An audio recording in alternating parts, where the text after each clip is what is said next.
नमस्कार, मी भरत मुकुंद तामनकर. भारत भ्रमंती चॅनलमध्ये आपले सर्वांचे स्वागत आहे.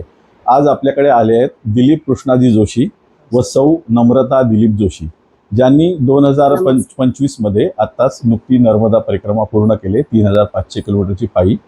तर त्यांचे आज आपण नर्मदा परिक्रमेविषयी विचार जाणून घेणार आहोत. त्यांच्याकडनं आपण त्यांचे अनुभव जाणून घेणार आहोत. दिलीप जोशी सर, तुमचं भारत भ्रमंती चॅनलवर स्वागत आहे. ताई, तुमचं पण स्वागत आहे. नर्मदे हर. तर त्याची थोडक्यात ओळख करून द्या प्रेक्षकांना की तुम्ही ह्याच्यापूर्वी परिक्रमा करण्यापूर्वी काय करत होता आणि आता सध्या काय. माझं नाव दिलीप कृष्णाजी जोशी. माझं वय 67 आहे. मी डोंबिवलीला राहतो. मी महिंद्रा अँड महिंद्रामध्ये नोकरी करत होतो आणि मला फिरायची आवड आहे. सगळ्या यात्रा मी जवळजवळ केलेल्या आहेत. पंचकेदार केली आहे, चारधाम 3 वेळा केलं आहे, शबरीमाला यात्रा केली आहे, कर्दळी वन केलेली आहे. तर मला फिरायची हौस होती आणि नर्मदा परिक्रमा मी बसने एकदा केली होती 15 साली. आणि त्याच्यानंतर काही पुस्तकं वाचली. सगळ्यात पहिलं पुस्तक वाचलं होतं ते त्यांचं पुस्तक वाचलं होतं. त्याच्यानंतर माझी इच्छा होती की आपण पायी परिक्रमा करावी. मग ते पत्नीशी बोलून ती पण यायला तयार झाली. एक सीमा चौधरी म्हणून आहेत, त्यांचं माझी नर्मदा परिक्रमा हे एक पुस्तक आहे. ओंकारेश्वर टू ओंकारेश्वर अशी पूर्ण ह्याच्यात माहिती आहे. गावाची अंतर, कुठल्या गावात आश्रम आहे, तिथे काय सोय आहे, ही सगळी माहिती आहे. याचं पुस्तक 3 महिने आधी मी मागवलं. त्याचा अभ्यास केला की आपण रोज किती चालू शकू, अंदाज काय आहे, कुठली गावं लागतात. आणि नंतर आम्ही मॉक ड्रिलसारखं पण केलं. म्हणजे आमच्या जिमखान्याला, डोंबिवली जिमखान्याला आम्ही रोज 10 किलोमीटर चालायचो आणि शेवटचे 8 दिवस आम्ही पाठीला सॅक लावून पण चाललो की प्रॅक्टिस व्हावी म्हणून. अशा प्रकारे आम्ही परिक्रमेची तयारी केली. नम्रता ताई, तुम्ही सांगा की तुम्हाला परिक्रमा करण्याची इच्छा का निर्माण झाली आणि कधी निर्माण झाली. नर्मदे मंगले देवी रेवे शुभनाशिनी, मंतु क्षमा करी यांचा दयाळू होऊनी म्हणे. गजानन महाराजांच्या पोथीतील 14व्या अध्यायातील नर्मदा मैयेने त्यांच्या सर्व जे ओंकारेश्वरला गेले होते त्यांना कसं वाचवलं ते या अध्यायात वर्णन आहे. आणि मला परिक्रमा करायची हे अशी झाली की एक माझी मैत्रीण 2 वर्षापूर्वी तिने नर्मदा परिक्रमा केली. आणि दुसरं म्हणजे हे आमच्या इथेच राहणारे श्री उदयनजी आचार्य यांचं हे पुस्तक नर्मदा परिक्रमेचं मी 2 वेळा वाचून काढलं. आणि तेव्हा मला असं सारखं वाटायला लागलं की आपण पण ही परिक्रमा करावी. आणि माझे मिस्टर तर म्हणतच होते की मी एकदा पायी परिक्रमा करणार आहे. तर मी त्यांना म्हटलं एवढे 3-4 महिने जर परिक्रमेला लागतात तर मी पण तुमच्याबरोबर येते. इथे घरी एकटी बसून काय करणार, कारण आता संसारातनं 2 मुलांची लग्न झालेली आहेत, आम्ही मोकळे आहोत आणि मी रिटायर्ड पण झालेली आहे. तर मी पण तुमच्याबरोबर येते असं मी त्यांना म्हटलं. आणि अशी आमची परिक्रमेला जाण्याची हे सुरू झाली. तुम्ही पहिल्यांदा कुठे जॉब करत होता. मी सिटी सिव्हिल अँड सेशन कोर्टात, माझी कोर्टाची 38 वर्ष नोकरी झालेली आहे.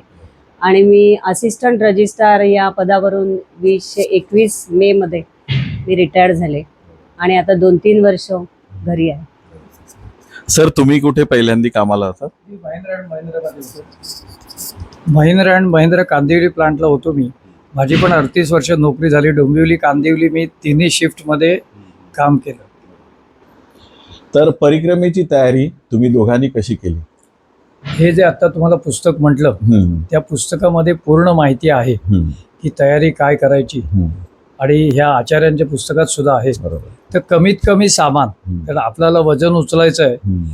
आणि त्याच्यामुळे आम्ही काय केलं की सामान केलं की त्याचं वजन करायचं. बरं, आपली ताट वाटी तर कंपल्सरी आपल्याजवळ असायला पाहिजे. पाण्यासाठी कमंडलू असायला पाहिजे. तिथे काही शक्यता कमी करायची नव्हती. मग आम्ही अंग पुसायला वगैरे टॉवेल न घेता उपरणी घेतली. एकतर ती लवकर वाळतात आणि त्याला वजन नाही. ते झोपायची जी गादी किंवा स्पंज असतो त्याच्यावर घालायला सुद्धा आम्ही उपरणी घेतली. म्हणजे त्याचं सुद्धा काय आहे की वजन नाही आणि स्पंजाच्या पेक्षा मध्ये काहीतरी झालं. कपडे घेतले होते ते मी रामदासी नेसायचो, छाटी. म्हणजे तिथे सुद्धा काय होतं की ते धोतर किंवा लुंगी पुरते, वाळतं पटकन. लेंगा आणि हे घेतलं असतं तर त्याचं वजन वाढलं असतं, धुवायला त्रास.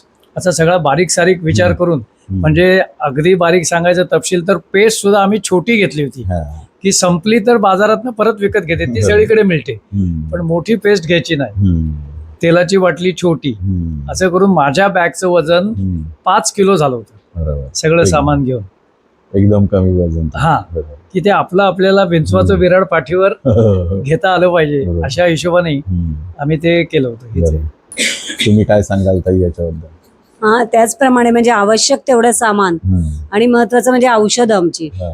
यांना डायबेटीस असल्यामुळे, मला बीपीचा जेवढा त्रास असल्यामुळे आणि दम्याचा त्रास असल्यामुळे आम्ही थोडीफार औषधं जी काय होती ती आणि 2च कपड्यांचे जोड एक्स्ट्राचे, एक घातलेला आणि एकच बरोबर, असे आम्ही कमीत कमी कपडे आणि बाकीची हांतरून पांघरायला पण शाल वगैरे एवढंच आमच्याजवळ ठेवून बॅगेचं वजन कमी करण्याचा प्रयत्न केला होता. बरोबर. परिक्रमा करताना तुम्हाला दोघांनाही काही अडचणी आल्या का? चालत जेव्हा परिक्रमा तुम्ही सुरुवात केली ओंकारेश्वर पासून, तर मग तसं कशी परिक्रमा तुमची नाही. चालू झाली काय? काय आहे, अडचण ही येतच असते. हो. कुठलंही काम केलं आपण तरी अडचण असते, पण मयेची कृपा अशी आहे की जिथे अडचण येईल तिथे तुम्हाला मदत तयार असते. ही सगळ्यात महत्वाची गोष्ट आहे. बरोबर. सुरुवातीला अडचण होते रस्त्याची, आपल्याला काही कळत नाही कुठे जायचंय, बरोबर. ती मोठी अडचण येते हो. की काय करायचं, कुठे काही पाट्या नाहीत, हम्म. तर म्हणजे काही ठिकाणी निशाण असतात पण ते आपल्याला नंतर कळायला लागतो त्याचा अर्थ. कुठे पांढरे कपडे लावलेले असतात, कुठे भगवी ते असं चिंधी. झाडाला वगैरे असं चिंध्या अडकवलेल्या असतात, तर ते आपल्याला नंतर कळायला लागतं. तर ती एक अडचण सुरुवातीला येते, पण प्रत्येक अडचणीला तुम्हाला त्याच्यावर लगेच सोल्युशन मिळतं. आणि आम्हाला असं परिक्रमा करून आल्यानं सांगितलं होतं की अडचण आली तर नर्मदे हर असं 3 वेळा ओरडा, 2 मिनिटं वाट बघा, कोणीतरी तुम्हाला मदतीला येतं. आणि ते आलं, त्याचा अनुभव आम्हाला आला. बरोबर. तुम्ही काय सांगाल अडचणींविषयी? हा, 1-2 वेळेला असं झालं की रस्ता 3 ठिकाणी वळत होता, इकडे तिन्ही साईडला जात होता रस्ता, तर आणि आजूबाजूला कोणीच आम्हाला दिसत नव्हतं. तर तेव्हा असं वाटलं की अरे आता कसं जायचं, पुस्तकात लिहिलं होतं तिथून कुठेही आम्हाला निशाण तर दिसत नव्हतं, परिक्रमेचा मार्ग आहे असा कुठेही बोर्ड नव्हता.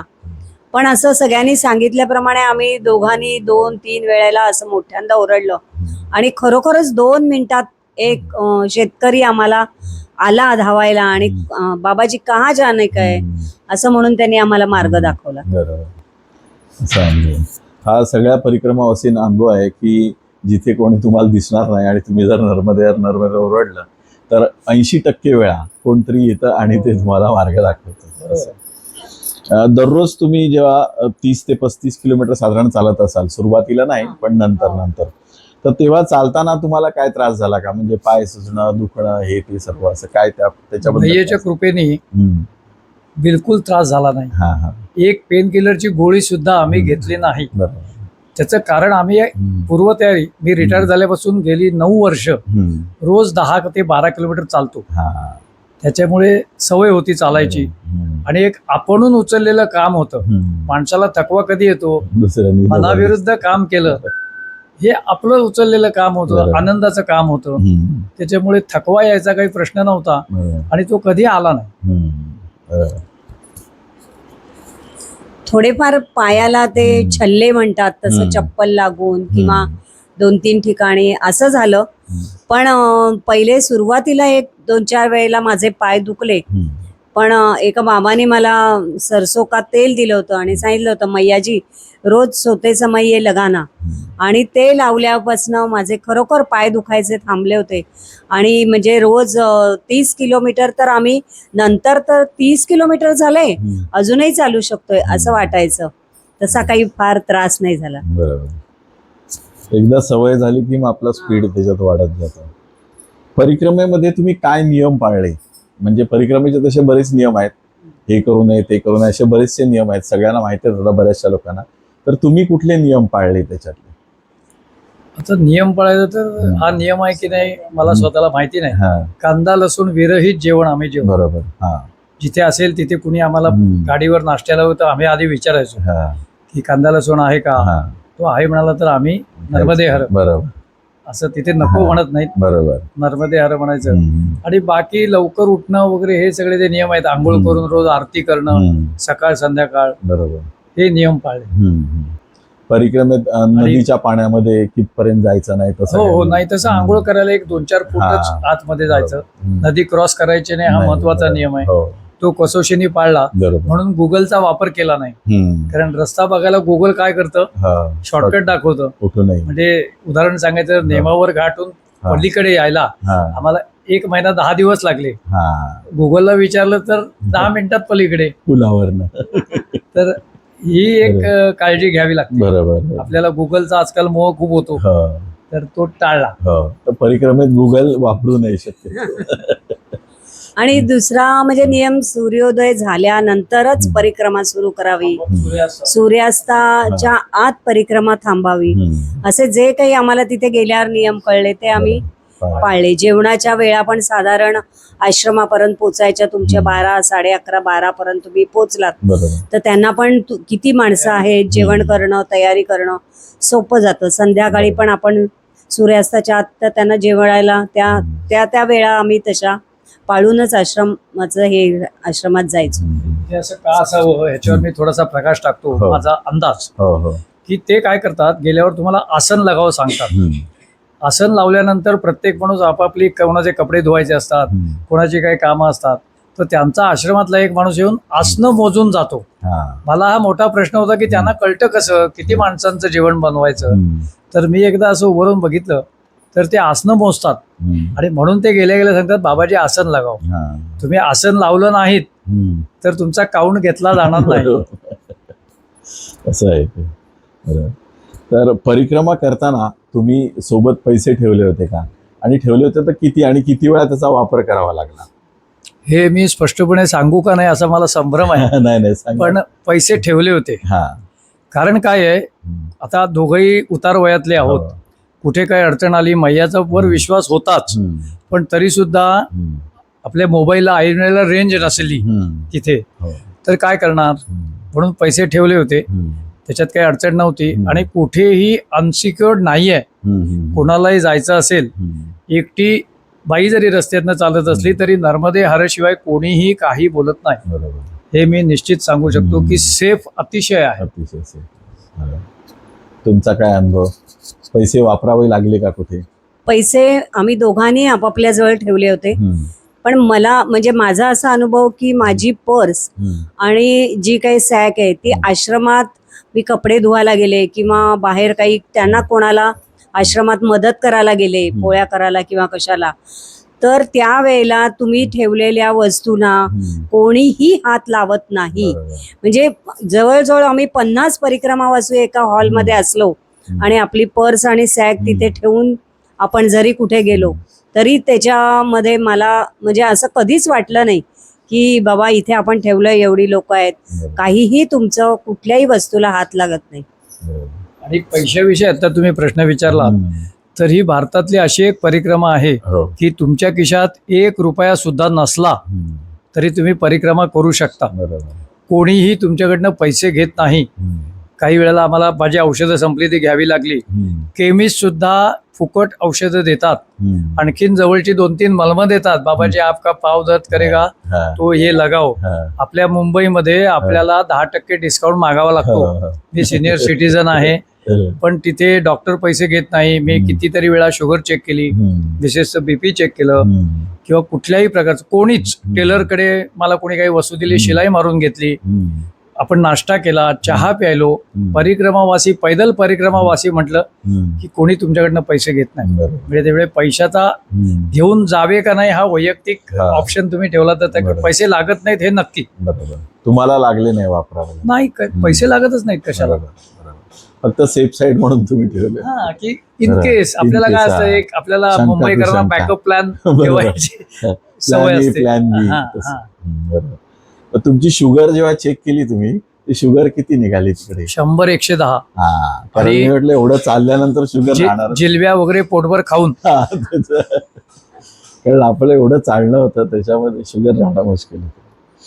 तर तुम्हाला परिक्रमेमध्ये कधी असुरक्षित वाटलं का? कधी पूर्ण परिक्रमेमध्ये कधी असा प्रसंग आला की तुम्हाला वाटलं की आता संकटात सापडलोय आपण किंवा आता इथून कसं होणार आपलं, असं कधी प्रसंग आलाय? नाही, असुरक्षित कधीच नाही वाटलं. पण काही वेळेला असं वाटलं की मी परिक्रमेला का आलो, हा, कारण हा. सांगायला कोण नाही, हम्म. रस्ता कळत नाही. हा, एवढं नक्की होतं की मैया आपल्या उजव्या हाताला पाहिजे बरोबर. आणि एकदा पश्चिमेकडे जायचंय हम्म. आणि एकदा इकडे उलट जायचंय, हे नक्की होतं. बरोबर. पण त्या एवढ्या विस्तीर्ण शेतात हम्म. 50-50 एक एकरचं एक शेत असायचं हो. आणि सगळी शेतं अशी बहरलेली. आमचा सीझन हा होता हम्म. की पिकं सगळी वाढलेली होती आणि संध्याकाळ झाली की सांगायला कोणी नसायचं. हम्म. तेव्हा असं वाटायचं की नक्की आपण काय करतोय, बरोबर. पण तेवढ्यात मध्ये कोणतरी तुम्हाला भेटायचं. हम्म. ह्याच्यावर एक मी अनुभव सांगू का? हो हो हो. आम्ही याला चाललो होतो गरुडेश्वरला. हम्म. असंच उंच शेत होतं. तेव्हा मी सायकल घेतली होती. हम्म. एकूण 3 टप्प्यात मी परिक्रमा केली. हा, त्याच्याबद्दल सांगा. हम्म. आधी चालत केली 200 किलोमीटर. हम्म. तर ते वजन आम्हाला पाठीवर घेऊन थोडं कठीण वाटत होतं. हम्म. म्हटलं सायकल घेऊन बघूया. हम्म. मग सायकलला थोडं मॉडिफिकेशन केलं, हम्म. कारण 2 सॅक मागे राहायला पाहिजेत. अशी 700 किलोमीटर सायकल चालवली. म्हणजे मी चालवली याचा अर्थ हातात सायकल घेऊन मी चालायचो. हा. आणि त्याच्यावर वजन फक्त माझ्या सायकल. मिसेसला जमा असल्यामुळे तिला वजन उचलायला लागू नये हम्म. आणि चालणं तिचं सोपं व्हावं. बरोबर. आता त्याच्यामुळे एकदा आम्हाला स्वतःला बैलगाडीसारखी सायकल चालवावी लागली. हा. घाटामध्ये हम्म. माझ्या एकट्याच्यानी सायकल वर जाईना हम्म. आणि मागे वजन असल्यामुळे ती सायकल अशी हा, वर व्हायची. तर ती अडचण आली होती. हा. पण तेव्हा आम्ही काय केलं, ती मायेची जी लाठी असते आपल्याकडे ती आम्ही मध्ये आडवी घातली. हम्म. एका बाजूला ती, एका बाजूला मी, झोपडासारखं. हा. आणि आम्ही तो घाट गेलो. म्हणजे अडचणीवर मात ही हा. होते. बरोबर. त्याच्यामुळे तसा काही प्रश्न येत नाही. बरोबर. पण ते तुम्हाला सुचतं आणि ती सुचवते हम्म. मैया. बरोबर. म्हणजे असं कधी तुमच्यावर प्रसंग खूप उशीर झाला नाही, आश्रमात तर पोहोचलो तो मी नाही? प्रसंग सांगत होतो तुम्हाला. तर त्या ह्याच्यात जाताना ते मी आधी त्या बाबाजींना विचारलं हम्म. की गरुडेश्वरला नाही, इधर से शॉर्टकट है, हम्म. सायकल जाएगी. हम्म. बरं, आपल्याला वी हॅव टू बिलीव्ह बरोबर. की जाएगी. त्यांनी म्हटल्यानंतर आपण काही त्यांना उलट विचारू शकत नाही. पण मला सायकल चालवता येत नव्हती, ही मला दिसत पण नव्हती. हम्म. एवढं उंच वाटत होतं. तेवढ्यात एक मागणं माणूस आला हम्म. कि बाबाजी आपको साइकिल चलाने को दिक्कत आ रही है, हम्म. आप सायकल मुझे दे दो. हम्म. मी दिली. हम्म. म्हटलं नाही, ते मला चालवायला त्रास होत होता. हम्म. त्या माणसाने साधारण त्याची उंची 6 ते 6.25 फूट असावी. हम्म. सायकल माझी पुढे काढली, शेताच्या बाहेर गेला सगळा. त्याच्या मागे आम्ही गेलो, तेव्हा आम्हाला रस्ता चुकायची भीतीच नाही, कारण त्याच्या मागे जायचंय. तिथे आल्यावर त्याने सांगितलं, अभि ये रस्ता छोडो मत, आप गरुडेश्वर जाओगे. हम्म. आता हे मैयानी पाठवलेला माणूस होता, हम्म. अश्वत्थामा होता, हा. कोण होतं, कारण कुणाच्या रूपात हो. कोण येईल आपण सांगू शकत नाही. बरोबर. पण आम्हाला अशा वेळेला मदत मिळाली हे नक्की आहे. हा, संकटाची. ते सांगताना सुद्धा असं गैवरून किंवा काटा आल्यासारखं होतं अंगावर, की परत त्या माणसाच्या हातात मी सायकल दिली होती, समजा तो घेऊन निघून गेला असता. मी काय ते शेतात जाऊ पण शकत नव्हतो. पण असं होत नाही. होत. आणि तुमच्या विश्वासाला तिथे इव्हन असं पण लोक करतात, तुम्ही चालत असाल तर सांगतात तुमचं सामान द्या, हो, पुढच्या आश्रमात हो, नेऊन ठेवा. हो करतात. आणि लोक देतात आणि ते जातात ते त्या जातात, आश्रमात. जातात. ते असं होत नाही की ते नाही, आश्रमात. पैदलवाल्यांना कोणी हा. कसलाही त्रास देत नाही. बरोबर. काही वेळेला लोक आपणहून सांगतात तुम्हाला, हा. बाबाजी रस्ता इधर जाता है, बरोबर. तुम्हाला विचारावंही लागत. हा, बरोबर. असाही अनुभव आहे. हम्म. हा, त्याच ह्याच्यात मी सांगते, म्हणजे लोक मदत करायचं. हम्म. आम्ही मैयेच्या काठानेच चाललो होतो. हम्म. सगळीकडे दगड धोंडे, चालायला दिक्कतच येत होती थोडी थोडी. आणि पुढचा रस्ता कुठे जातोय हे कळतच नव्हतं. हम्म. आम्ही दोघं थांबलो शेवटी तिथे. आणि असंच दोनदा नर्मदे हर नर्मदे 2-3 वेळा म्हटलं. शेतात काम करणारा माणूस आला, तो आम्हाला सांगत होता, यहाँ से ही जाओ, बराबर आहे. पण असं वाटत होतं की तिथे मैयेच्या काठापर्यंत पाणी आहे आणि आपल्याला जायला वाट नाहीये बहुतेक. मग तो स्वतः आला शेतातनं आमच्या बरोबर तिथपर्यंत. 5 मिनिटं त्याला चालून यावं लागलं. तो आला आणि आल्या आल्या पहिलं त्याने मला सांगितलं, मैया आपकी सैक मेरे को दे दो, आपको चलने में दिक्कत आती है, वो तुम्हारी सैक मैं लेता हूँ. आणि त्याने माझी सॅक त्याच्या पाठीवर घेतली आणि जवळजवळ 10 मिनिटचा जो रस्ता आम्हाला कठीण वाटत होता, तिथपर्यंत चालत येऊन आम्हाला पुढचा मार्ग दाखवला त्याने. असे बरेचसे जण भेटतात तिथे. आणि परिक्रमेत असं पण बऱ्याच वेळा होतं की आपल्याला प्राणी रस्ता दाखवतात, आपल्या पुढे कुत्रे चालतात किंवा आपल्या मागे कुत्रे चालतात. आपल्याला गाय, आता रस्ते 2 दिसले तर गाय त्या रस्त्यावर जाते, त्या रस्त्यावर आपण जायचं असतं. असा काय तुम्हाला अनुभव आला? कुत्रे तुम्ही म्हणाल असं आहे की पुष्कळ आपल्या मागे पुढे असतात आणि ते 8-10 किलोमीटर पर्यंत असतात. बरोबर. तेच मग आता त्यांचा एरिया संपतो का हा, माहिती नाही, हा. का आपण मार्गाला लागलो म्हणून तो जातो हा, बरोबर. तेही सांगता येत हो नाही. पण हा अनुभव आम्हाला सुद्धा आला हो. की आणि निर्जन असतो रस्ता, हो हो पण कुत्रे असतात असतात साथी. बरेच वेळा. बरेच. तुम्हाला काय आणि म्हणजे निसर्ग सौंदर्याबद्दल त्याच्यात हा सांगते, हा कुत्रे म्हटलात म्हणून, हम्म, की आम्हाला भरपूर मोर, हम्म. त्याच्यानंतर कोल्हे, हा म्हणजे इतके मोर तर इतके दिसले की हो. मी कपडे वाळत घालत होते तर हा. माझ्या आजूबाजूला तो मोर असा नाचत, म्हणजे असं वाटलं की अरे वा किती छान आपण आलोय, पण असा अनुभव कधी येणार नाही. बरोबर. म्हणजे इतकं असं ते त्या पूर्ण हम्म. मला हे सांगता येणार नाही, मला वाटतं नागेश्वर वगैरे असं त्या साईडला आम्ही होतो तेव्हा. बरोबर.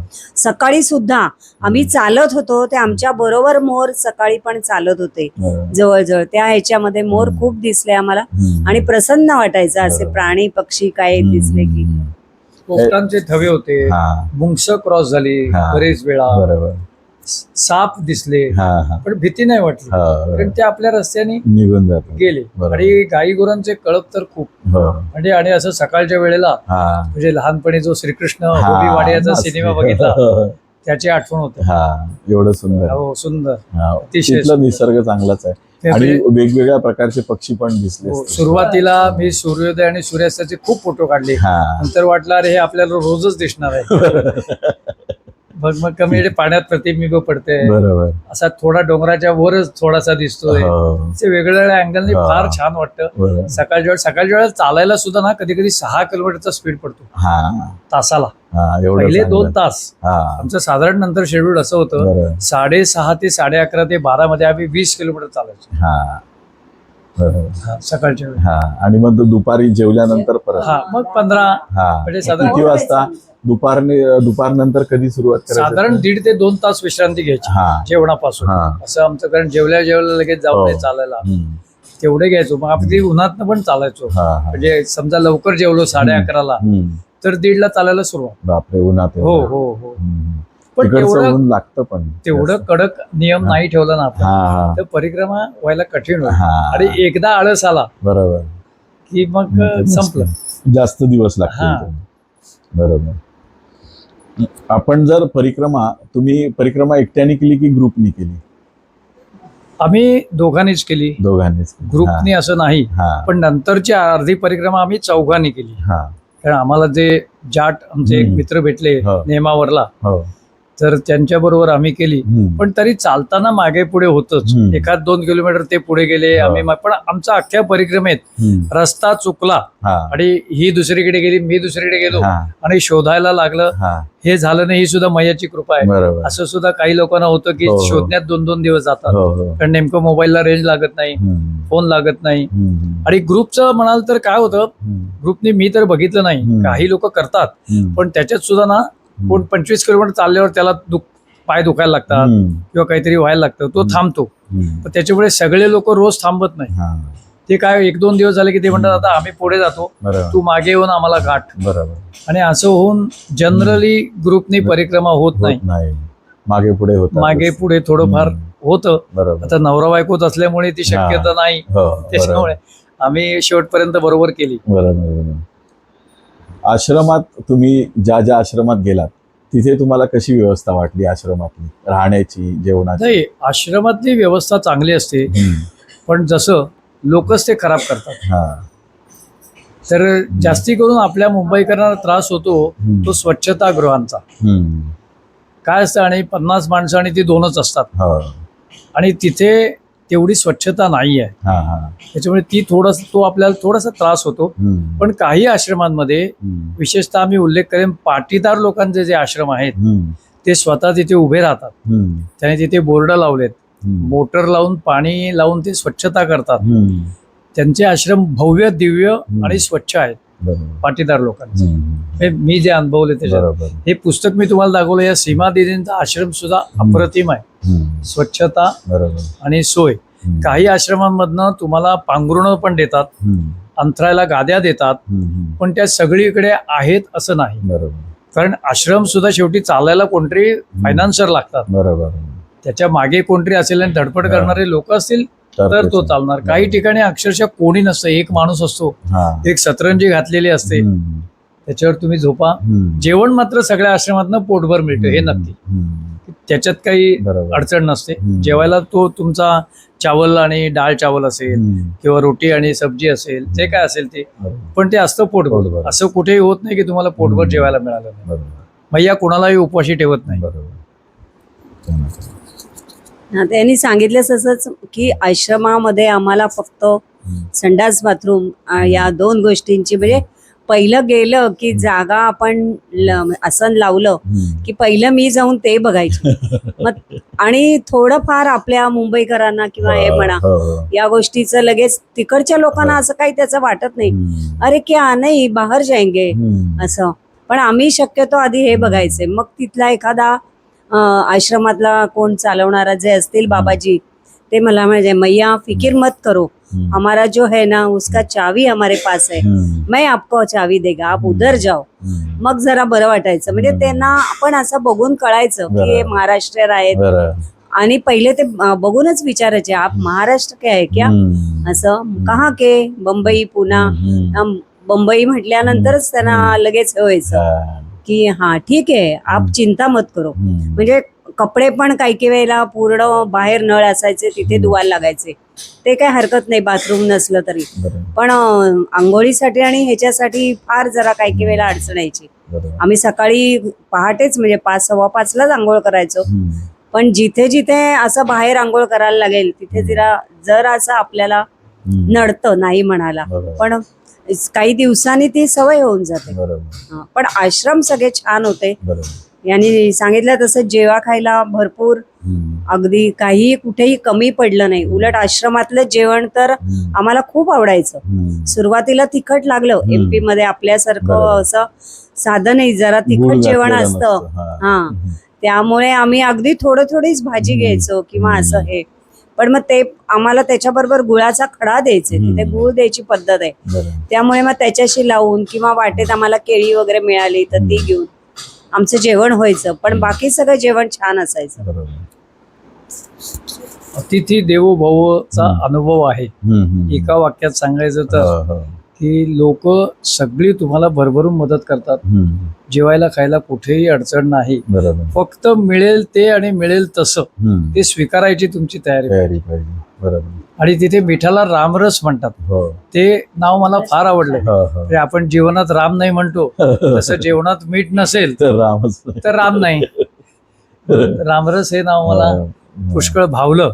आणि दुसरी गोष्ट, ते वाढताना पंक्तीमध्ये रोटी राम, सब्जी राम, चावल राम, त्या निमित्ताने रामाचं नाव घेतलं जातं. तर ते प्रत्येक गोष्ट चावल राम रोटी राम असं म्हणत असतात.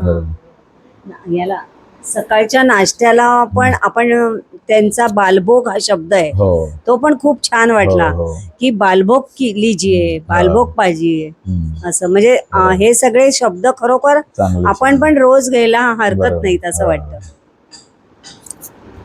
परिक्रमेतले तुम्हाला काही चांगले आलेले अनुभव त्याच्याबद्दल तुम्ही काय सांगाल? आता कसं आहे माहितीये, 96 दिवसाची परिक्रमा आहे. त्याच्यामधनं रोज कुठला ना कुठला तरी अनुभव येतोच. तर आता सांगायचं म्हटलं तर आम्ही एकदा बर्मन घाटला चाललो होतो. तिथे जाताना एक पैठणकर नावाचे गृहस्थ होते, नाव नंतर कळलं, ते मराठी बोलत होते. तर ते आम्हाला नर्मदे हर असं म्हणाले, अहो बाबाजी रस पिऊ. आमच्याबरोबर 5-6 आणखीन परिक्रमावासी चालत होते. आम्हाला वाटलं ते त्यांना म्हणाले. आपण थोडेसे भिडस्त असतो, न बोलवता आपण कसं जायचं असं वाटतं. म्हणून आम्ही तिकडे, त्यांना वाटलं आम्ही दुर्लक्ष केलं. आम्ही पदमला चाललो होतो तेव्हा. तर परत एकदा ते आम्हाला क्रॉस झाले, आम्हाला हात केला. आम्हाला वाटलं असाच कोणाला तरी हात केलाय. हात आम्ही केला पण थोडा उशीर झाला हात करायला. तर त्या बर्मन घाटला आम्ही गेलो, तिथे खूप गर्दी होती. आम्ही 4 जण होतो. 2 आसनं लावायची जागा मिळाली. ते आमच्या आजूबाजूला होतेच. तर ते म्हणाले, बाबाजी आपको जागा नहीं मिल रही. म्हटलं हाँ, चलो दूसरी जगह देखते हैं. तर तोपर्यंत त्यांना कळलं आम्ही मराठी आहोत वगैरे. मग ते आमच्याशी मराठी बोलायला लागले. मी तुम्हाला एक जागा दाखवतो. सुरुवातीला अगदी स्पष्ट सांगतोय, मला वाटलं हे एजंट आहेत आणि रूम भाड्याने देतात वगैरे, तसं तरी म्हटलं आपल्याला मिळतच नाही तर आपण जाऊया बघायला. त्यांनी स्वतःचं घर आम्हाला दाखवलं. एक रूम म्हणजे आणि स्वतःच्या घरात राहायला जागा दिली. मग पैठणकर आडनाव सांगितलं. मी म्हटलं म्हणजे आमचे पैठणचे महाराज आहेत ते पैठण का? तो हो म्हणाले. तर माझी एक बहीण आहे, तिची मुलगी तिथल्याच इनामदारांकडे दिलेली आहे. पैठणचे इनामदार 13वी पिढी आहे. बरोबर. तर मी त्यांच्याविषयी त्यांच्याशी बोललो. ते म्हणाले मी त्यांना भेटलोय, त्यांची पुस्तकं माझ्याकडे आहेत. आणि मग आमची एकदम जवळीक झाली. त्यांनी घरातला गॅस वापरा, हे वापरा, सगळं आम्हाला दिलं. बरोबर. आणि पैठणकर म्हणाले मी नाव सांगितलं तरी लोकांना हे वाटतं की हे आपल्याकडे काय मागतील का. हा. एक किती 6-7 पिढ्या त्यांच्या तिकडे आहेत. बरोबर. आणि ते खूप काम करतात तिकडे, खूप मोठे ग्रस्त आहेत. आणि सगळ्यांचे आश्रम सेटल करायला वगैरे ते मदत करतात. हा. आणि त्या गावकऱ्यांनी त्यांना मदत करावी बरोबर. असं सगळं काम करतात. त्याच वेळेला काय झालं, तिथे मी औषधं विसरलो माझी. आणि पुढे जवळपास काही औषध मिळायचं साधन नव्हतं. मी त्यांना फोन केला, म्हणाले मी आत्ता बाहेर आहे पण मी काय ते बघतो, असं त्यांची बोलायची पद्धत होती. बरोबर. ते मी म्हटलं ठीक आहे. 1 तासाने फोन आला. मी भावाला सांगितलं औषध तुमचं आहे, मी पाठवायची व्यवस्था करतो. आणि 5:30ला माझ्या हातात ती औषधं होती. म्हणजे कोणाचं कोण, पण त्यांचं नेटवर्क एवढं आहे. त्यांनी जाणाऱ्या एका गाडीवाल्याला सांगितलं, माझा नंबर दिला, त्याचा नंबर मला दिला, माझं लोकेशन त्याला दिलं. आणि मला सांगितलं आता तो 10 मिनिटात पोहोचेल, तुम्ही बाहेर येऊन उभे राहा. आणि माझी डायबिटीसची औषधं मला मिळाली. असाच एक अनुभव आहे की आम्ही सकाळी निघालो, पाऊस लागला तर आम्ही तासभर थांबलो. त्याच्यामुळे आमचा बालभोगचा समय चुकला आणि वाटेत काही आम्हाला मिळालं नाही. तर मी चालत होतो. मी जनरली उलट्या बाजूने चालतो. म्हणजे मला असं एका RTO इन्स्पेक्टरने सांगितलं होतं की वाहन समोरून येताना दिसलं पाहिजे तर तुम्ही चुकवू शकता. बरोबर. मागणं गेलं तर तुम्हाला ते धडक मारून जाऊ शकतं. वॉक राईट म्हणतात. हा, म्हणून मी त्या बाजूने चालतो. तर समोर एक गाडी उभी राहिली. बाबाजी आपने नाश्ता नाही किया है? म्हटलं हा. त्याने पोहे काढले गाडीतनं आणि आम्हाला खायला दिले पोहे. तर मी सहज काहीतरी दाल बाटी विषयी बोललो. हमारे पास दाल बाटी भी है. मग त्यांनी दाल बाटी आणि ते बैंगन का भरता, पाण्याची बाटली प्यायला. नंतर चौकशी केली, त्यांचं नाव होतं साहू आणि त्यांची स्वतःची बजाजची शोरूम होती. आणि तरी तो माणूस अशी सेवा करायला फिरतो. त्याच्या गाडीत त्याची सून, त्याची मिसेस सगळी पाया पडतात आपल्या तिथे आणि प्रेमाने बोलतात. आणि त्याने आम्हाला आमची नाश्त्याची सोय केली. आता ही कशी झाली, काय झाली, मैयाला माहिती. पण तो माणूस अशी सेवा करत दर शनिवार रविवार 3 महिने फिरतो. हे बघा की त्यांची श्रद्धा भरपूर होती. भुकेलेल्यांना अन्न देणं. आणि एवढं आम्ही जेवलो की आम्हाला, कारण आमची वेळ पण टळून गेली होती. आमचं त्या दिवशी चालणं जास्ती झालं कारण जेवायला हॉल्ट घ्यावा लागला नाही.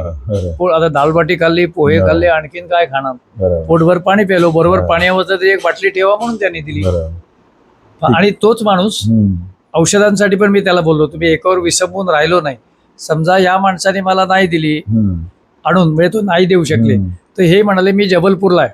म्हणजे आता जी मगाशी पैठणकरांची गोष्ट सांगितली तीच गोष्ट आहे ती. तर मला म्हणाले तुम्ही मला औषधं व्हॉट्सअप करा, नावं. मी त्यांना पाठवली.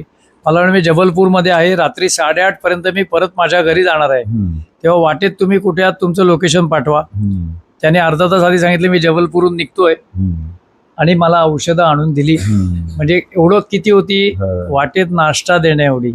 पण ते लोक फार जीवापलीकडे मदत करतात. हे बघून तर खूपच भारावून जायला होतं. आता हिचे अनुभव.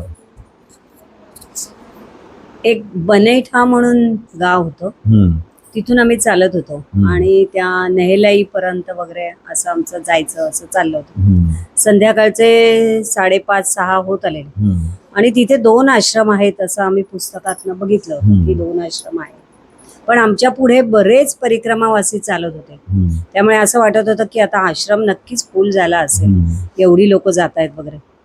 मग मी आणि माझ्याबरोबर जी हरदावाली एक मैया होती, तर आम्ही असं दोघींनी विचार केला की इथून जाताना हे घर दिसतंय चांगलं मोठं, तर आपण त्यांना विचारूया का की हम यहाँ रुक सकते हैं क्या वगैरे असं. आणि असं आम्ही म्हटलं आणि त्यांना विचारलं की आम्ही तुमच्या घरी राहू का आज, म्हणजे हम यहाँ रुक सकते हैं क्या. तर त्या बाहेर बसल्या होत्या. त्या म्हणाले हां चलेगा ना, आओ आओ. तर म्हटलं आम्ही सांगितलं की आम्ही 4 जण आहोत आणि आमच्या ड्रायव्हर आणि हे गाडीत सामान ठेवल्यामुळे. तर त्यांनी लगेच आम्हाला यायला सांगितलं आत. आणि तेव्हा पण तिथून आमच्या मागनं बरीच परिक्रमावासी पुढे पुढे जातच होते. तर मग आम्ही आत आलो त्यांच्या इथे, पहिल्यांदा ओट्यावरच बाहेर बसलो वगैरे असं. मग थोड्या वेळाने त्यांनी चहा पाणी दिलं आणि मग म्हणे नाही बाहेर क्यों बैठे अंदर आओ और हात पाय धुणे काय वगैरे सगळं. आणि मग आम्ही फ्रेश वगैरे झालो, तिथे आत जाऊन बसलो. संध्याकाळच्या ह्याच्याप्रमाणे आमची मैयाची आरती वगैरे केली, त्या पण तिथे आमच्याबरोबर आरतीला बसल्या होत्या वगैरे इथे. मग स्वयंपाक म्हणजे त्या म्हणाला की आम्ही सांगितलं की आम्ही बनवतोय आमचं काही, तर म्हणे नाही नाही आज हमारे घरी खाणे का, म्हणून मग डाल खिचडी वगैरे असं काय काय ठरलं काय आणि तेव्हा असं बोलता बोलता त्या आम्हाला सांगत होत्या की मुलगा त्यांचा लग्नाचा आहे, लग्नासाठी आम्ही प्रयत्न करतोय वगैरे असं तसं. तर आणि मुलगा पण इंजिनियर छान, तो पण नंतर आला, शिकलेला होता, म्हणजे सगळं खरंच चांगलं होतं. तर आम्ही म्हटलं नाही होईल ना म्हणे लग्न. तर माझ्या बरोबर जी हरदाची मैया होती ती त्यांना पटकन म्हणाली की देखो हमारी परिक्रमा पूरी होने से पहले ही आपका लड़के का शादी फिक्स हो जाएगा. म्हणजे तिने असं सांगितलं. आणि खरोखर आम्ही जवळजवळ एक 15-20 दिवस आम्हाला गेले असतील पुढे. आणि त्यांचा एक दिवस यांना फोन आला की अरे अहो माझ्या मुलाचं लग्न ठरलं बरं का. म्हणजे काय हा योगायोग ते म्हणा म्हणजे आम्हाला त्यांनी सांगितलं की मैया की आरती मेरे घर हो रही है, तुम दोनों आए और तुमने बोल दिया कि शादी हो जाएगी जल्दी से ही, आप फिक्र मत करो.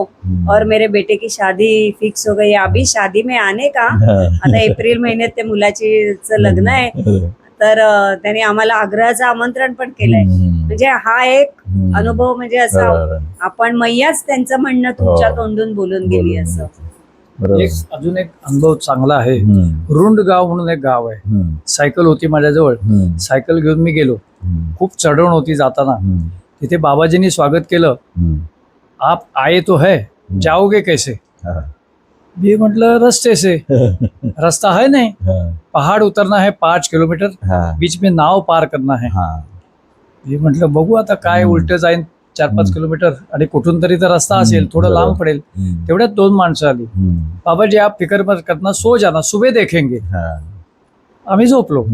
सकाळ झाली, आता निघायचं. मी हिला म्हटलं अरे सुबह देखेंगे देखेंगे क्या, सायकल कशी जाएगी. तेवढ्यात ते दोघे आले आणि त्याने माझी सायकल 5 किलोमीटर स्वतःच्या खांद्यावर उचलली. मला सायकलला हात लावून दिला नाही. की आमची बॅग फक्त आमच्याजवळ होती, त्यांची स्वतःची बॅग ती उचलून, शिवाय ते सायकल घेऊन त्या डोंगराच्या अवघड आम्हाला चालणं मुश्किल होतं, ते सायकल घेऊन उतरले. नंतर एक गाव लागलं, तिथे रस्ता लागल्यावर त्यांनी सायकल माझ्या ताब्यात दिली. आप अभी मैया को लेके जाओ. आणि ते गेले. आता ते कोण होते, काय होतं. बरं, त्या 5 किलोमीटर मध्ये आणखीन एक अनुभव आहे की काही मिळणार नाही आपल्याला इथे. एका बाजूला मैया वाहते, त्याचा आनंद आहे, पण चालल्यानंतर पोट पाणी हे सगळं लागतंच ना. तिथे एक माणूस TCS मधली नोकरी सोडून, शिकलेला आहे चांगला, एक चादर घालून बसला होता. तिथे गरम गरम काढा आयुर्वेदिक आणि गरम खिचडी आणि शिवाय काही औषधं घेऊन बसलेला होता. तो आलेल्या लोकांना पायाला मॉलिश करत होता, पाय चेपत होता, आल्या आल्या तुम्हाला काढा देत होता. ती खिचडी म्हणजे जिथे काही मिळणार नाही. आम्ही आमच्या जवळचे कुरमुरे वगैरे काय बालभोग छोटा ड्राय होता, तो थोडासा खाल्ला होता, पण तिथे आम्हाला पोटभर खाणं मिळालं. तर हे सुद्धा. आणि तो माणूस मैयाच्या वरती आम्हाला सांगतो आज थोडा मुझे लेट हो गया. त्याची जशी काही चूक आहे म्हणजे पुढे गेले, आज थोडा मेरे लेट हो गया, काही आदमी लोक को नाश्ता मिला नाही, ही त्याला खंत होती. असंच माझा चष्मा मी वापरतो, तो तुटला. मी बसलो आणि तर एक दुकान लागलं चष्म्याचं. तर तो गेल्या गेल्या काय म्हणाले, पहिले आप चाय पिओ. मतलब अरे मेरा चश्मा, रोज 10-12 आदमी चाय पीते, आज एक भी आदमी आया नहीं. मैं देख रहा था मैया रूठ गई क्या. मेरे पास चाय पीने के लिए आदमी आया. चहा प्यायलो. अर्धा तास त्या माणसाने खटपट करून चष्मा रिपेअर केला. चष्म्याचे एकही पैसा घेतला नाही. मी त्याला 10 वेळा म्हटलं अरे तुझी एवढी मेहनत आहे, अर्धा तास तू फुकट घालवलायस. नाही नाही, वो सब मैया देख ली. असा विश्वास त्या लोकांचा आहे.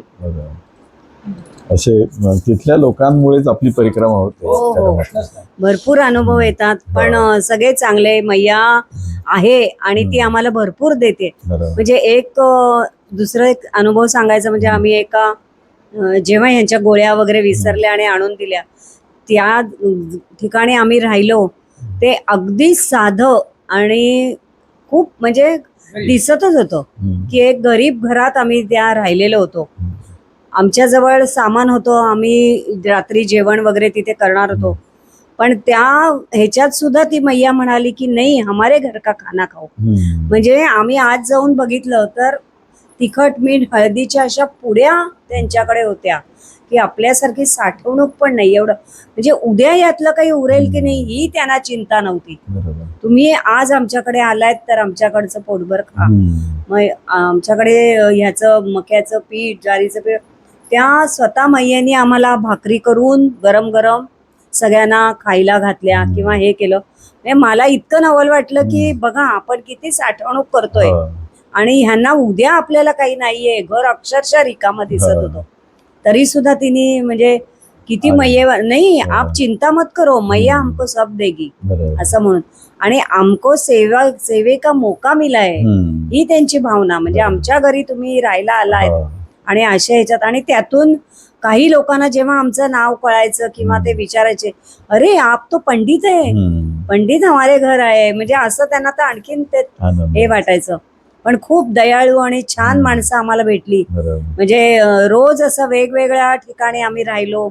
कधी असं पुढाच्या भिंती बाजूला दुकान, म्हणजे एका साईडने तर पूर्ण ओपन, समोर पूर्ण जंगल, आकाशातले चंद्र तारे सगळे दिसतायत, अशी मनात भीती वाटायची.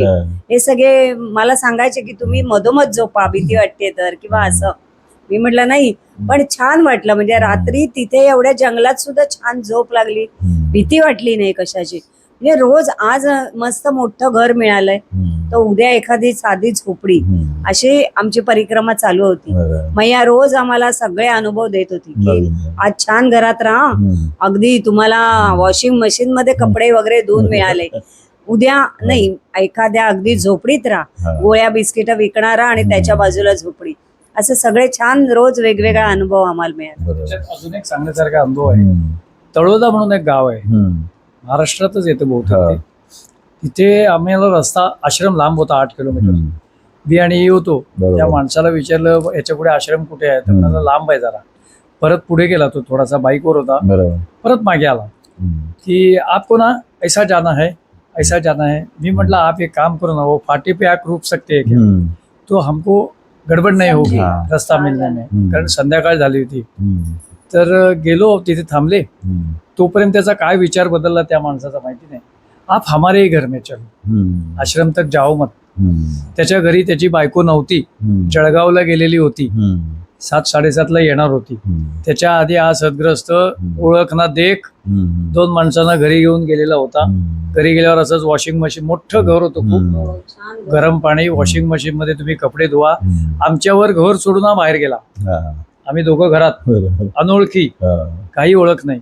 आणि अर्ध्या तासाने आला. त्याचं काय काम होतं, MSCBीत नोकरीला होता तो. ते काम केलं. त्याची बायको आली 7 वाजता. त्यांनी जेवण केलं सगळं. कुठेही चेहऱ्यावर असं नव्हतं ही कोण आलेत आणि आता मला जेवण करावं लागते.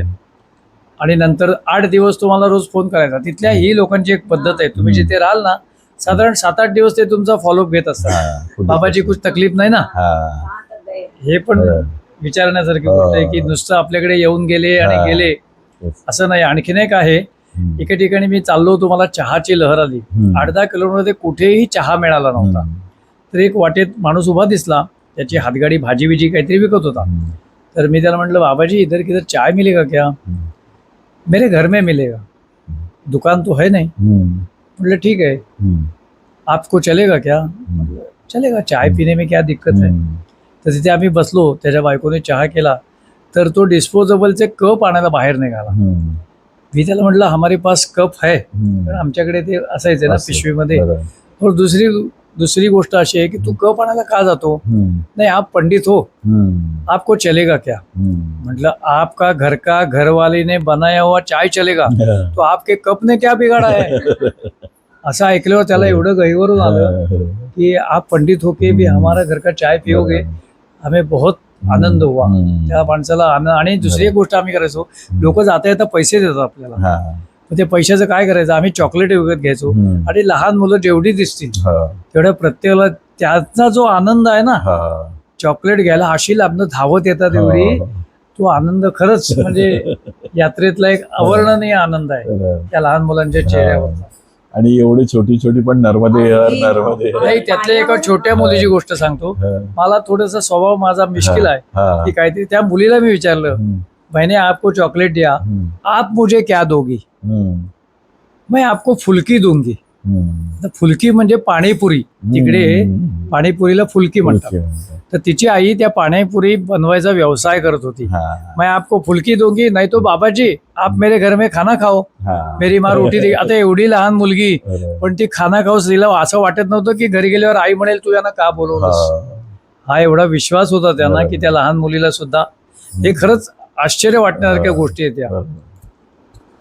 होय, लहान मुलांचं म्हणजे खरोखर ती अशी रस्त्यातनं धावत यायची, चॉकलेट वगैरे घेण्यासाठी यायची, ती गोष्ट वेगळी, पण आपल्या पायावर डोकं ठेवून ती नमस्कार करायची.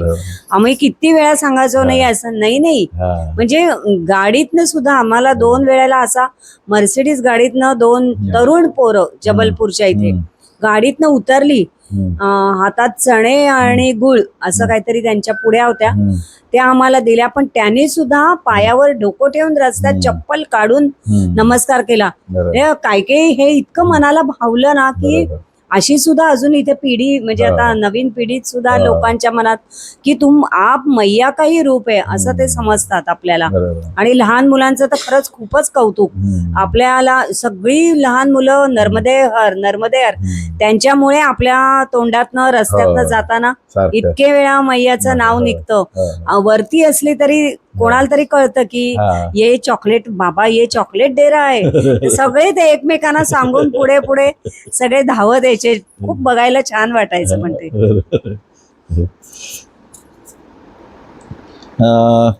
तुम्हाला असं परिक्रमेत कधी वाटलं की अश्वत्थामा तुम्हाला भेटला, असं कधी? मी बघाचा जो प्रसंग सांगितला तुम्हाला गरुडेश्वरचा, बरोबर, अनुभव हे माझं स्वतःचं जो स्पष्ट मत आहे की आपल्या कर्माप्रमाणे आणि सिच्युएशन बेस आहेत आणि ते तुम्हाला रिलेट करावे लागतात.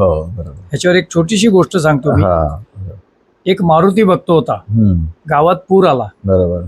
तर पहिल्यांदा तो कोतवाल आला, सगळेजण बाहेर पडा बाहेर पडा, पाणी शिरलंय गावात. तो म्हणाला मी मारुती भक्त आहे, माझा मारुती मला वाचवेल. त्याच्यानंतर आणखीन सरकारी अधिकारी वगैरे नंतर जसे जशी बातमी पसरत ते सांगायला आले, बाहेर निघलो. शेवटचं हेलिकॉप्टर आलं रस्त्या टाकून शिडी की आप कोई बचा है तो ऊपर आ जाओ. हा होता हेलिकॉप्टरवाला, पण म्हणाला मारुती माझा वाचवणार. शेवटी हा बुडला आणि वर गेला. मारुती भेटला, तुम्ही मला वाचवायला आलाय, मी तुमची. अरे मी 3 वेळा येऊन गेलो. कोतवाल मीच होतो, सरकारी अधिकारी मीच होतो आणि हेलिकॉप्टरवाला मीच होतो. तसं अश्वत्थामा प्रत्येकाला भळभळली जखम वगैरे भेटेल किंवा मैया सुद्धा देवीच्या रूपात दर्शन देईल. आपल्या मराठीत एक म्हण आहे, देवासारखा भेटलास. आता देवासारखा म्हणजे देवच ना दुसऱ्या दृष्टीने. आता तो प्रत्येक वेळेला तुम्हाला त्याच रूपात दर्शन देईल. कदाचित मी म्हणतो ते दर्शन आपल्याला घेता सुद्धा येणार. तर त्याच्यामुळे मी तो अश्वत्थामा समजलो, ज्यांनी माझी सायकल नेली आणि काही नसताना, किंवा जो मदतीला आला ती मैया म्हणजे कुठल्या रूपात येईल माहिती नाही ना. असं माझं मत आहे स्पष्ट. कुणाच्या भावना दुखावण्याचा माझा उद्देश नाही. हेच बरोबर आहे की आपण म्हणतो की देवासारखा भेटलास. आपल्याला आता सुद्धा आयुष्यामध्ये कोण कोण माणसं अशी संकटाच्या वेळी भेटतात आणि ती मदत करतात. ते देवानीच त्यांना तशी इच्छा दिलेली असते आणि तो देवाचाच अंश असतो. परिक्रमेबद्दल माझं असं स्पष्ट मत आहे की काही लोकांचं मी देणं होतो आणि काही लोकांचं मी घेणं होतो. तर तेवढं पुढच्या जन्मातलं 0.001 का होईना कमी झालं. आणि एक गोष्ट मी सांगतो, मुद्दाम सांगतोय की मी प्रत्येक आश्रमाला 500 रुपये तरी डोनेशन दिलं. कारण ते एवढं जे चांगलं काम करतात, फक्त त्यांच्याकडे QR कोड असेल तर. कारण जवळची कॅश संपवायला तरी सुद्धा माझी तयारी नव्हती. म्हणजे परत जाताना आपल्याला लागेल वगैरे असं. पण ते सुद्धा त्या लोकांना आश्चर्य वाटत होतं. आणि त्याच्या माझं लॉजिक असं होतं की मी आज 3 महिने बाहेर जेवतोय खातो फुकट. मला घराला दर महिना 20,000 रुपये समजा खर्च आहे. तर मी माझ्या खिशातले पैसे दिलेच नाही. बरोबर आहे. बरोबर. आणि त्या लोकांना त्याचा फार आदर वाटला हो. की असे कुणी परिक्रमावासी पैसे देतात आपल्याला आश्रमाला, बरोबर. चांगलं काम करताय म्हणून. हम्म. हे सुद्धा माझ्या मनाला समाधान होतं की हो. मी काही म्हणजे मी जो आता शब्द वापरला, मी कोणाचं देणं होतो हो. आणि मी कोणाचं घेणं होतो. ज्या लोकांनी मला मदत केली हम्म. असं मी समजतोय. बरोबर. हो. ते काहीतरी मला देणं लागत होते हा. आणि ज्यांना मी दिले त्यांचं मी देणं लागत हो. होतं. बरोबर. हे माझा सांगायचा मुद्दाम उद्देश माझा मोठेपणा वगैरे नाही, नाही. बरोबर. की हे लॉजिक आहे बरोबर. की माझे वाचलेले पैसेच मी दिलेत हो. आणि ते खरोखर पुण्य करा. आपण एवढ्या लोकांना जेवायला वगैरे घालत नाही. नाही, आपण एकाला घालत नाही. हा. तो चहावाला 100 लोकांना चहा पाचतो. हो. मी त्याला विचारलं तुझा धंदा कसा चालतो हा, मग? हा. तो म्हणतो मैया देते. हा. हा विश्वास आपला हो, नाही. नाही, नाही. आणि म्हणजे जे आश्रमवासी आहेत त्यांचे आपण आभार पण मानले पाहिजेत. हो. बरेचसे लोक काय करतात, तिकडे जाऊन भांडतात, हो. अरे खाना तयार हा नाहीये. ते तर आम्ही हा, बघितलंय. हा. काही लोकांनी माझे फोटो काढले हा. त्यांच्या स्वतःबरोबर हा. आश्रम ते चालवतात. बरं. ते हम अभी हमारे इधर लगाएंगे, हा. पहिले आदमी हो हा. हमारे आश्रम को देने वाले. हा. असंही काही हो. लोक. आणि ते तुम्ही अश्वत्थामाचं विचारलं हा. त्याच्यात सांगते. आम्ही एकदा मैयेच्या काठानेच चाललो होतो. हम्म. असाच पूर्ण खडकाळ रस्ता होता, नर्मदेतले गोटे म्हणतो तसे सगळे होते. बरोबर सायकल होती आमची आणि ती सायकल चालवायला त्रासच होत होता. हम्म. आणि मी तर काय अर्धा 1 किलोमीटर जेमतेम हातात सायकल घेऊ शकत होते. हम्म. बाकी सगळी यांनाच घ्यावी लागायची. तर तेव्हा असंच मागणं चालत चालत एक परिक्रमावासी आला हम्म. आणि तो म्हणाला की म्हणजे तो मराठीच होता आपला, हम्म. त्यामुळे आमचं बोलणं ऐकून तो म्हणाला मी घेऊ का जरा वेळ सायकल तुमची, माझ्याजवळ द्या. तर मी त्याला म्हटलं की तुमची पण सॅक लावा मग सायकलला किंवा असं. नाही नाही म्हणे, राहू दे ताई माझी सॅक तुम्ही मी घेतो. आणि त्यांनी आमच्या बरोबर तो चालत होता. मला वाटतं दत्त जयंतीच्या आसपासचं ते होतं, कारण आम्ही अनुसया मंदिरात त्या दिवशी जाणार होतो, हम्म. त्यावेळेचा होता. तर जवळजवळ 5-7 किलोमीटर तो आमच्या बरोबर चालत होता आणि त्या सगळ्या रस्त्यातनं नंतर परत वर चढायचं होतं आणि मग मेन रोडला लागायचं होतं. असा सगळा रस्ता होता. तर तो पूर्ण तेव्हा आमच्या बरोबर होता. मग नाव गाव विचारलं तर तो शेगावचा राहणारा होता आणि विनोद सांगवे त्याचं नाव होतं. हम्म. आणि तर मी गजानन महाराजांची भक्त असल्यामुळे मला असं वाटलं बघा महाराजांनीच आपला कोणतरी पाठवलाय. आणि त्याला पण वाटलं की अरे वा, म्हणजे माऊली तुम्ही इथे तिथे जसं शेगावला सगळ्यांना माऊली म्हणतात बरोबर. तसं तो लगेच म्हणाला अरे वा माऊली तुम्ही शेगावला येता बरोबर. आणि त्यांचेच भक्त आहात. हम्म. आणि त्यांनी आम्हाला असंच वर अनुसया मंदिरापर्यंत मग तो आमच्याबरोबर होता. नंतर बरेच वेळा 3-4 वेळा भेटला, हे झाला. बरोबर. अशी आमची तिथे एक ओळख झाली. महाराजांनी माझ्यासाठी का होईना पण कोणाला पाठवलं असं मला वाटलं. त्याच्यात अजून एक अनुभव सांगण्यासारखा आहे हा. की सायकल चालवताना मी हिला खूप वेळा म्हणायचो हम्म. की मला सायकल वारा माझी ढकलतोय हा. आणि हलकी होते, हा. असं मी तिला म्हणायचो. बरोबर. काय माहिती नाही ते मला पण म्हणायचे, "तू ही सायकल ढकलतेस हा. का?" हा. अरे मी तर खूप लांब आहे हा. सायकलपासून. माझी सायकल हलकी लागते मला, हा. जी एरवी जड लागते. हा. आता हे काय आहे हे मला माहिती सांगता येत नाही, मला त्याचा काही शोध लागला नाही. पण माझी सायकल कोणीतरी ढकलतंय. ते बऱ्याच लोकांना असा अनुभव आहे की ते चालताना पण त्यांना असं वाटतं हो. की आपण चालतच नाही. तंद्रीमध्ये जर चालायला लागले एकटे असताना, विशेष करून जेव्हा एकटा माणूस चालतो ना तेव्हा त्यांना हा जास्त अनुभव येतो की त्यांना कोणतरी चालवत नामस्मरण आहे. आणि खूप होतं आपलं. हा. नामस्मरण एकटं चालताना हा. हे सगळ्यात महत्वाचं की तुम्हाला जप आणि नामस्मरण हे आमचं पुष्कळ झालं. पुष्कळ झालं. मी स्वतः गोंदवलेकर महाराजांचा भक्त आहे. हा. हे श्रीराम जयराम जय जयराम हा. बरोबर. माझं सतत बरोबर. चालू असायचं. बरोबर. माझी आई पण, तिने पण दीक्षा घेतली गोंदवलेकर अरे वा. महाराजांची. हा. तर तिचं पण जप वगैरे असतं. तर पूर्ण परिक्रमेमध्ये, पूर्ण परिक्रमा झाल्यानंतर मी तुम्हाला प्रश्न पाठवला, तुम्ही सांगितलं की तुमच्या स्वभावात जो बदल आला तो लोकांनी ओळखायचा. हो. तरी पण तुम्हाला स्वतःला काय वाटतं की तुम्ही परिक्रमा केल्यामुळे तुम्हाला काय मिळालं? पेशन्स वाढले. पेशन्स वाढले. हा. मी थोडासा अधीर माणूस आहे. हा, मी पण तसंच आहे. प्रत्येक गोष्ट वेळेवर. हा, पटकन झालं हा. पाहिजे. मी प्रोडक्शनला काम केलंय त्याच्यामुळे हा. माझ्याकडे तो गुण आला असेल. कारण आमच्याकडे 1.5 मिनिटाला एक गाडी बनायची, हो. दिवसाला 350 गाड्या बनायच्या. हा. तर तिथे जीप मध्ये हा. असेल. हा. तिथे कमी जास्ती चालायचं नाही. तर बरोबर. तो स्वभाव होऊन गेला असं मला हा, वाटतं. बरोबर.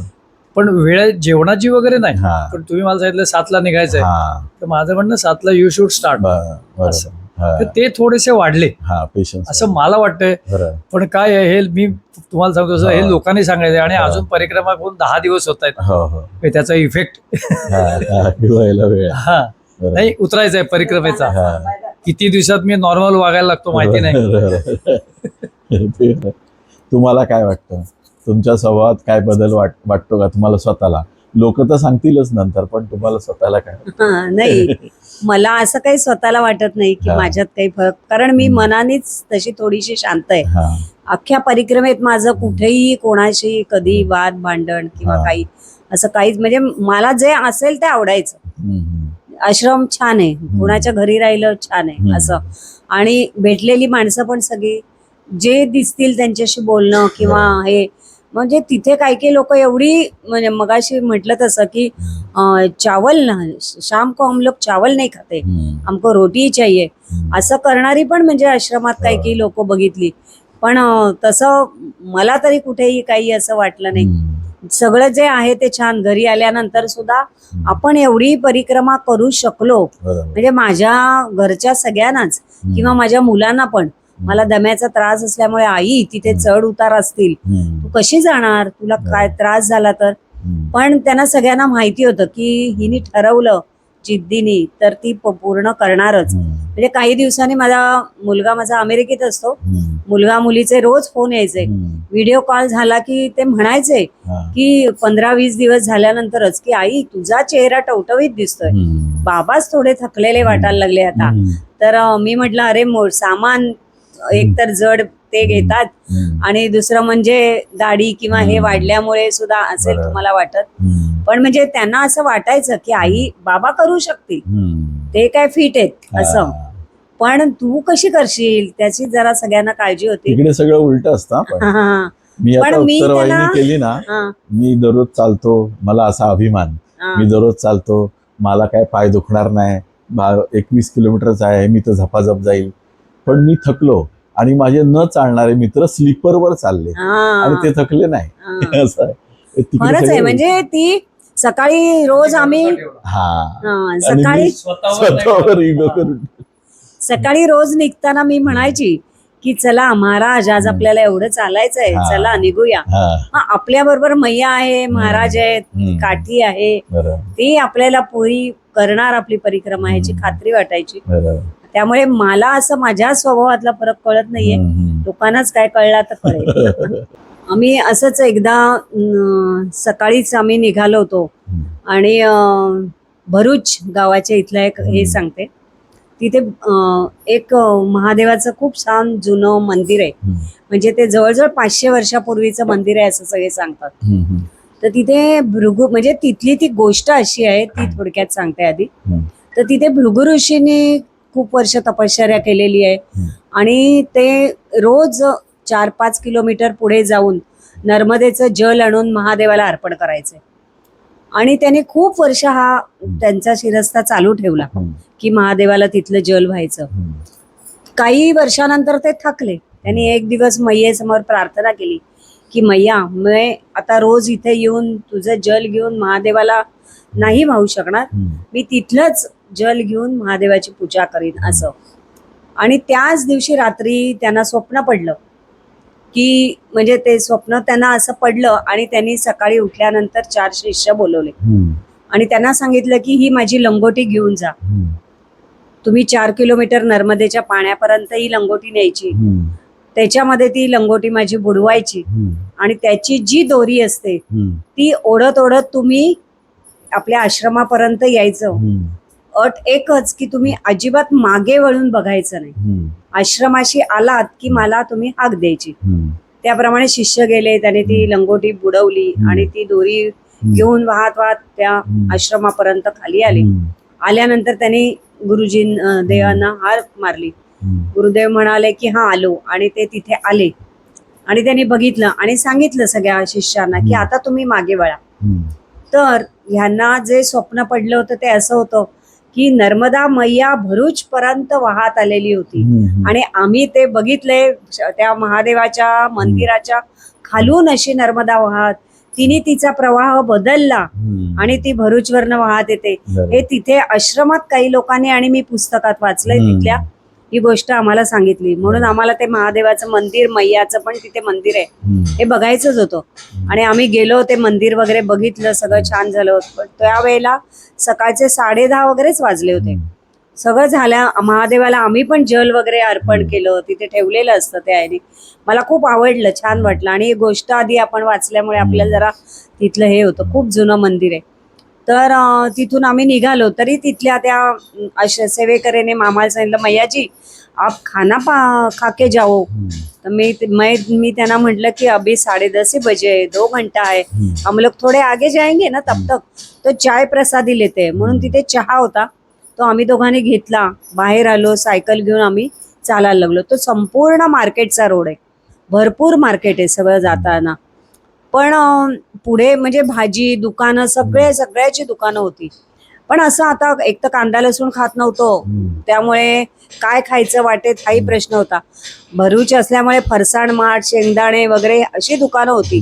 पण आपल्याला साधारण जेवायच्या वेळेला काहीतरी जेवणच असलं तर बरं वाटतं. म्हणून आम्ही असं पुढे पुढे जात होतो. 12:30 1 वाजला, आम्हाला काहीच कुठे मिळेना. आश्रम तर खूप लांब होते, म्हणजे तोपर्यंत आम्ही पोचणारच नव्हतो. तर मी असंच रस्त्यातनं जाताना हात जोडून म्हटलं, मैया आमचं काही चुकलं का बाबा? त्याने आम्हाला आग्रह केला खायचा, पण आम्ही नाही थांबू शकलो, कारण आम्ही पुढे गेलो असतो. 2 तास वेळ होता. तर बाबा काही चुकलं असेल तर क्षमा कर, असं अगदी मी म्हटलं. आणि 10 पावलं नाही पुढे गेलो, तर रस्त्याच्या या बाजूनी डिवायडर होता पूर्ण, आणि या बाजूनी एक माणूस गाडीवरनं पुढे जात होता. त्यांनी आम्हाला दोघांना बघितलं, पुढपर्यंत गेला, जिथे सिग्नलला गाडी वळते तिकडनं वळून तो या साईडला येऊन आमच्या समोर उभा राहिला.